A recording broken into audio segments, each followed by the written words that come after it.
Good evening. Welcome to the September 11th Commission on Disabilities meeting. If we could please stand for a Pledge of Allegiance. I pledge allegiance to the flag of the United States of America and to the republic for which it stands, one nation, under God, indivisible, with liberty and justice for all.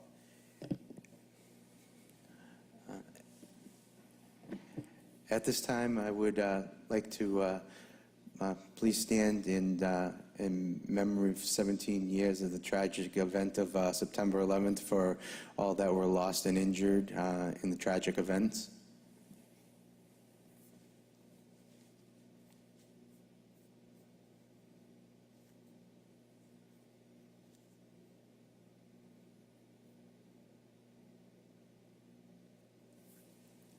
Thank you.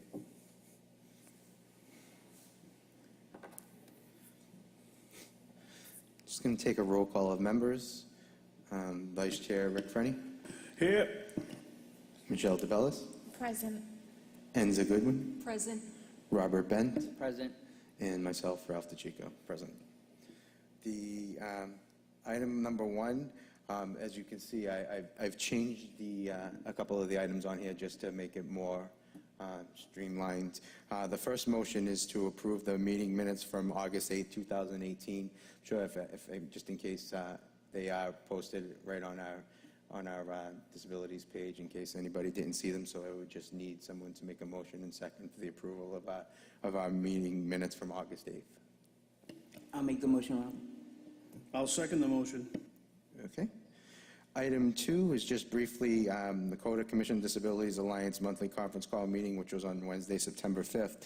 I just briefly, it was actually, it was kind of good because it basically, our meeting, and it wasn't anything to my doing, but basically most of the discussion was centered around the resident that was here at our last meeting talking about mental illness and people with disabilities for different issues that they have, and how some different people in the community don't really know what to do about that and don't understand that it's not someone acting out or behavioral issues.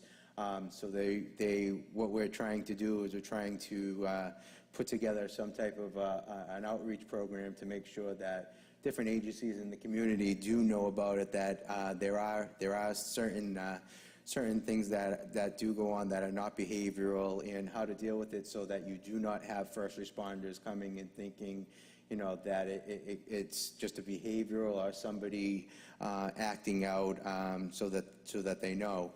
So that's something that our monthly commission calls are going to be working on. So there is other cities and towns that are dealing with it. There's a couple of cities and towns that their first responders are being trained on it.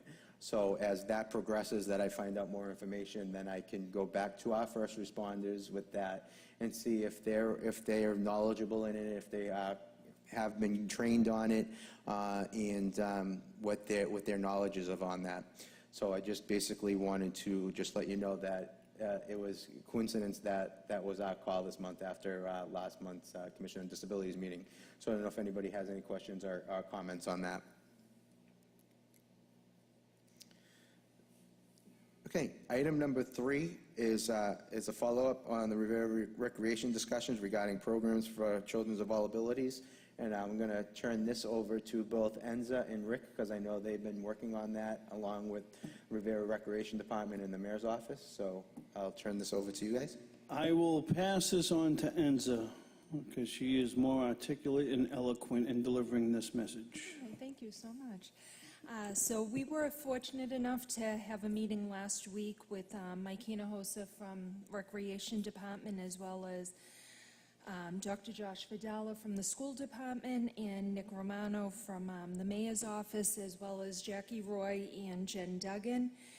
During that time, and myself and Rick were also present, during that time we were talking about different events that we want to kind of run and have available moving forward, and some feedback that we shared was that we're looking to get Special Olympics up and running again sometime in December, And we're also looking for the Recreation Department to host a monthly event for children/families.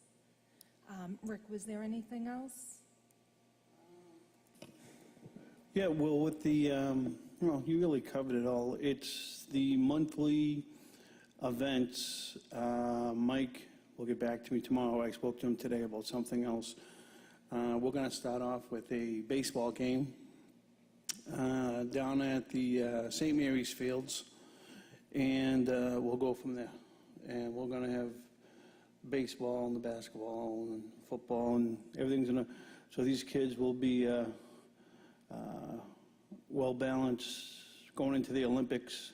They'll have 3-4 months of sporting events behind them when the Special Olympics start this winter. So all in all, I think the meeting went great. A lot of ideas were flowing. Everyone's on board with everything. So it's just a matter of getting the dates in. As Mike said, it's the people, getting the volunteers out.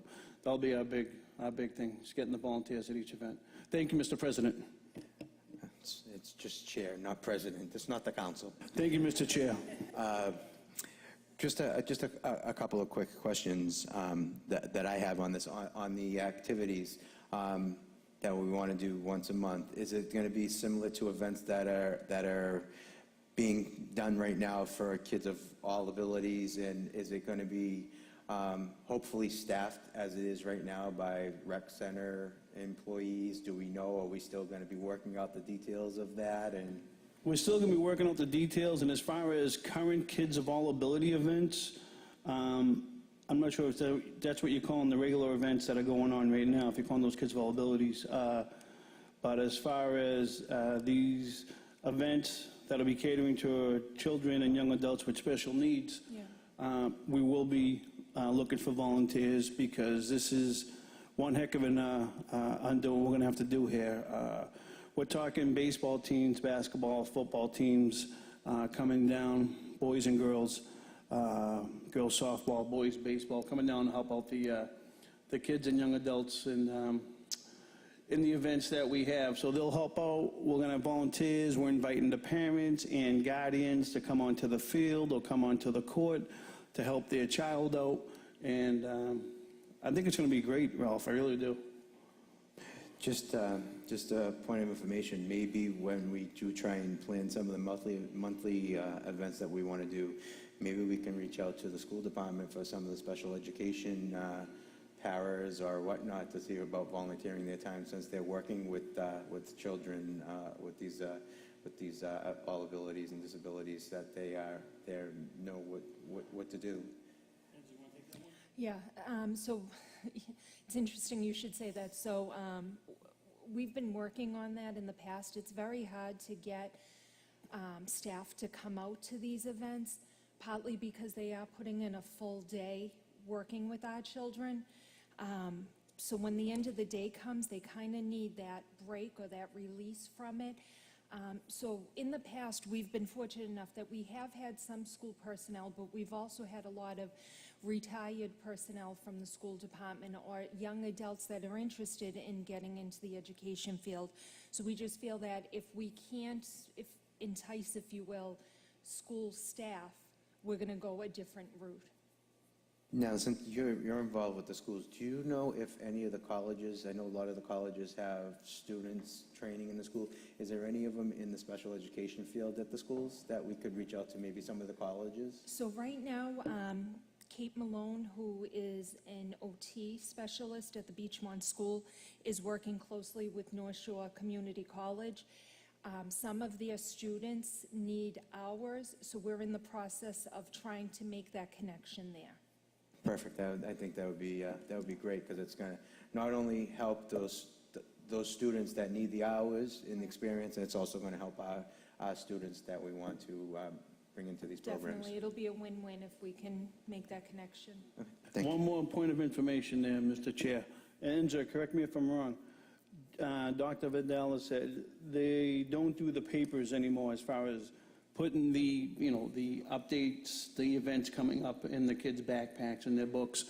So everything is going to be, I guess everything's going to be via Twitter to to the teachers and the staff, and if, you know, if they have the parents or guardians' information, everything's gonna be electronic, so there won't be any paper trail, just, which I can't see why we can't do both. We can't put a thing in there. I know a lot of events I find out is through something that was in my child's backpack, not through an email or a Facebook post. Yeah, so it's been an ongoing struggle, because I think it's just a matter of what your preference is. I know, for example, most of us prefer still seeing that paper coming home and being able to hang it up or put it somewhere so that you don't forget about it, but what we're going to do is, if we can't get the paper out, we're going to continue to do an email blast through the school department.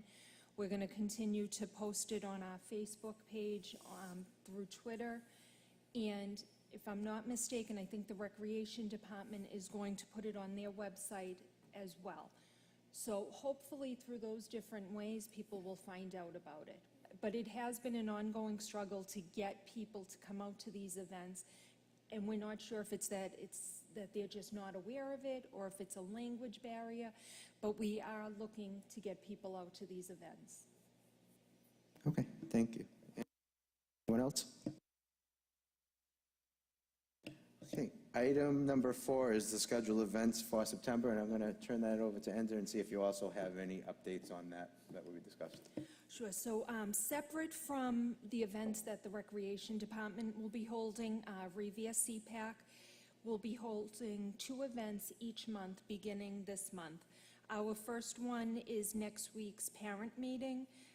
It's a back-to-school meet and greet, and Dr. Vidala will be present, and we're trying to get some staff to come out to that meeting as well to meet the families. The second event that we're running in September is a family event, and that's going to be a back-to-school ice cream social.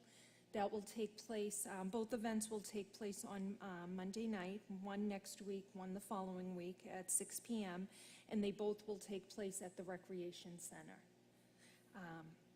So again, we'll have a monthly parent meeting / training that we're offering, and then we're going to do a monthly family event, and we're looking to open up the family event to ages 3 all the way up to 22.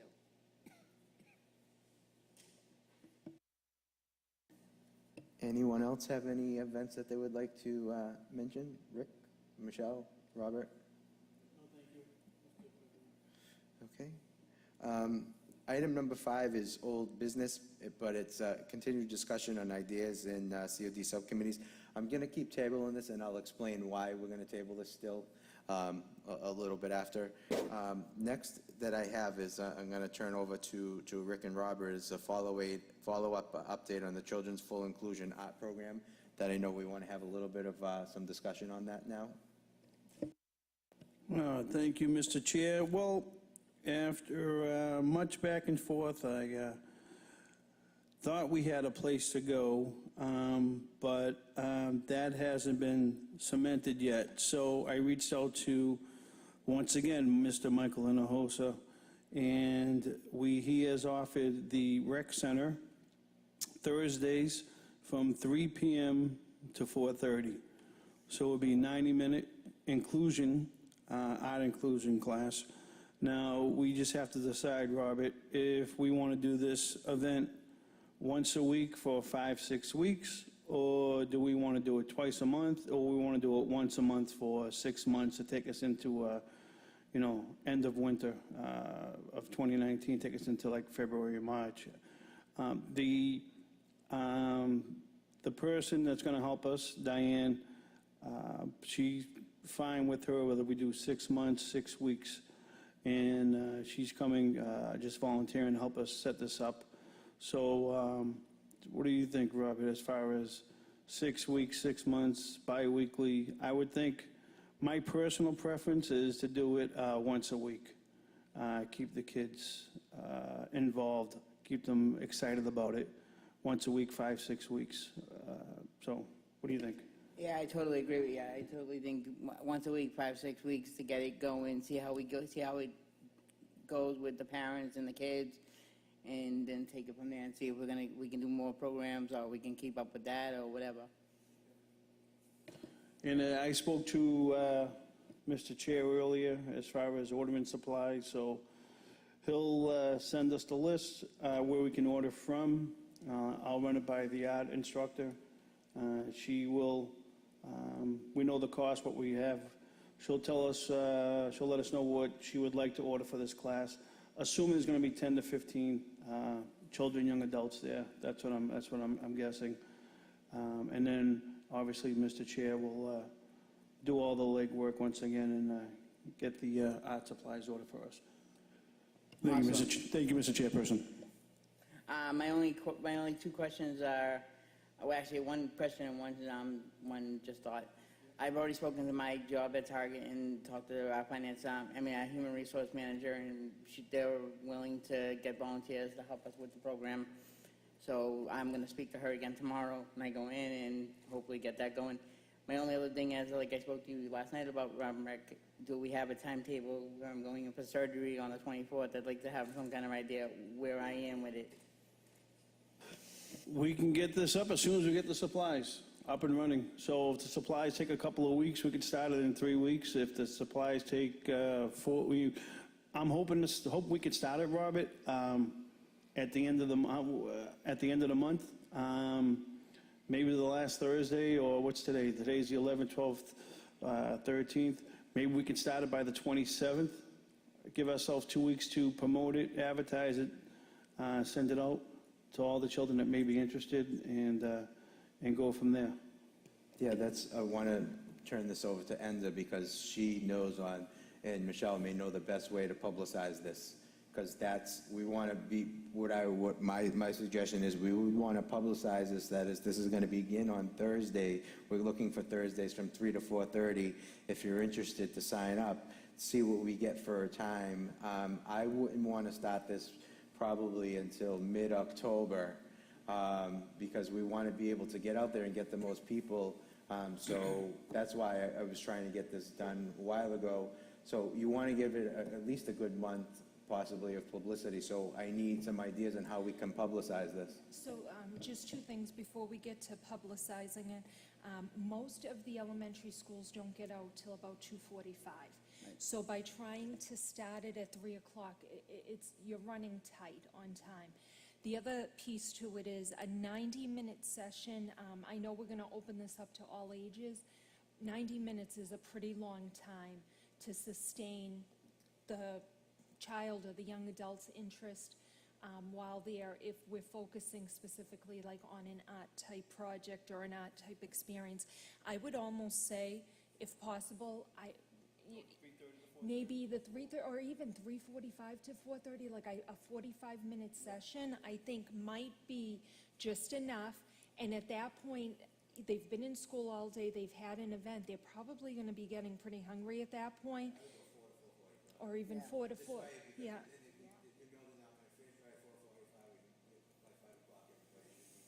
Yeah. So I would say 4 to 4:45, because now at some of the elementary schools, like the Hill School, doesn't get out until 3, Right. 3:45, Yeah. 3:50. I think they might be a little earlier, but still, the same point. They're going to need that transition time to get home and get there. Well, yeah. If I could, Yeah, too. please, go ahead. The kids that are out of district, like Yeah. my son, for instance, I don't know, depending on his ABA, if he could attend, but his bus, he's not home till 4. So the later you do it, you think of the kids that are out of district that you'd like to attend to, anything after 4 or even 4 o'clock would be better, or they're not going to be around either. So if you're trying to cap it at like 10 or 15, which 15 seems like a lot for that space, we'll have to figure out who's going to be taking the registrations, for lack of a better term. You know, because... What I would suggest is I could take the registrations right at the office on Fridays. Okay. I could take what I'm thinking of, the best route is I could take the registrations either by fax, email, or walk in right at my office hours on Fridays, or they can drop them off right to the office at any time. I have a box right in the Commission on Disabilities office. So I think that would be the best way. This way anybody can drop them off. There'll be one location that the applications will all go, so nobody would have to do any running around to one place. I don't know if that seems like a good idea. Absolutely. Yeah. And then the final thing is ensuring that the spots that are available are definitely for children and/or young adults with special needs. No, that's basically, yeah, that's what this program is going to be for. That's what the grant was earmarked for. It's for kids with special needs, specifically for this art program. All right, I'll run it by Mr. Hinojosa at the rec center and make sure that it is available for a little bit later on Thursdays. And I'll let them know we're looking at a mid-October start at this point. He did, if I'm not mistaken, it was 3 to 4:30 he was approving? Yeah, that's what he recommended. Okay, so basically, we would just want to be going in at 4 instead of ending at 4:30, go in 15 more minutes to 4:45. And so we won't need an hour and a half slot. Yeah, I think that's going to be a little bit too long, because we've seen it with the Special Olympics, especially when you did the first program and the second program on the same day, so it was a little bit tough. Okay, thank you. Anyone else have any questions or concerns? Just one information, I mean, just like Enzo said, you don't want to start it and be there that long, because you don't want to overwhelm the kids after being in school all day, or the parents for that matter. I mean, everybody's been up early, everybody's been doing whatever, so if it's too long, the kids are going to be frustrated, the parents are going to be frustrated, so it's a good idea, Enzo. The other thing I just wanted to say is, once you have it locked in and you know the start times or definite date, just let me know, and we'll make sure that we blast it on the CPAC page. We can put it on our Twitter. We can try to help you advertise it that way, too. The best thing that if we could, Rick, if we could try and get the time, almost the time that we will do it, what I would like to try and do with the blessing of Enzo and Michelle is, if I don't have anything scheduled for next Monday night, possibly come to the CPAC meeting and mention it, that we'll have that. And if we could try and maybe get a flyer together, doesn't have to have a specific date, just saying about the program, what we're doing, and I can run off some copies of that and bring that so people can see what we're going to be doing. Thank you, Mr. Chair. Just one more update on the accessibility surveys. They're, unfortunately, I only got like one in since the last meeting. I haven't gotten any in from some of my commission members here for their children, so we could try and put those in so I can add you into the demographics. Would be helpful. Hint, hint. Will do.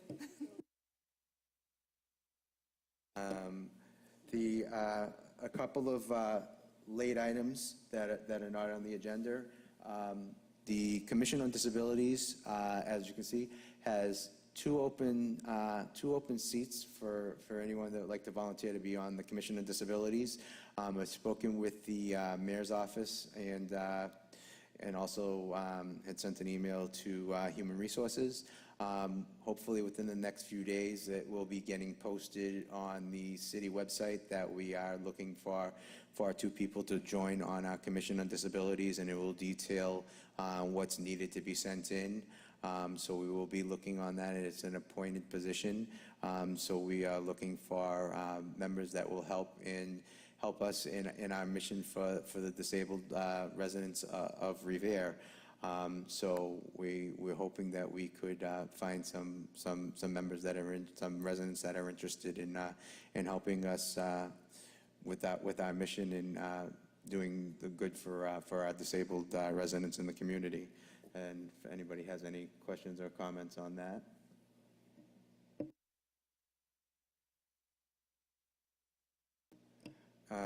The next one was an open forum, but we'll skip on that. So item 10 was the next steps, and I believe, Rick, you and Robert have the next steps that we need to do now for the art program. That's basically our next steps, and I'm working on the Mayor's office with a couple of other issues that I mentioned before the meeting that I'll keep that between the members right now, and also with looking for some new commission members. I don't know if anyone has anything else that they would like to add for next steps. Just our monthly reminder, the Commission on Disabilities has office hours on Fridays from 8:15 to 12:15 in the Veteran Services offices, which is located in the rear of the Legion Building, directly across from City Hall, which is 249R Broadway. You can call for an appointment if you'd like, but you do not need one. You will be able to talk to someone from our 311 Constituent Services Office on all other days. And if you would like to speak to someone directly from the Commission on Disabilities, you can ask them to forward you to our voicemail, and we will get back to you as soon as possible. You will not have to wait till Friday. Usually try and respond within the hour, if not the following morning, depending upon the time that the message is left. The other thing is, please let us know if you'd like something discussed at one of our Commission Disabilities meetings, either by email or our voicemail, and we will bring that up, because like we always say, the Commission on Disabilities is here for the disabled residents in our community. If not, there's no reason why we would be here. So we're here to help the disabled residents and families in the city of Revere. So we're always there for you. I would like to, at this time, ask for a motion to adjourn for our next meeting will be Tuesday, October 9th at 6 p.m. But I would, first I would like to wish Robert good luck on his upcoming surgery. And if I can have a motion to adjourn. I'll make the motion. I will second that motion. Thank you, and good night.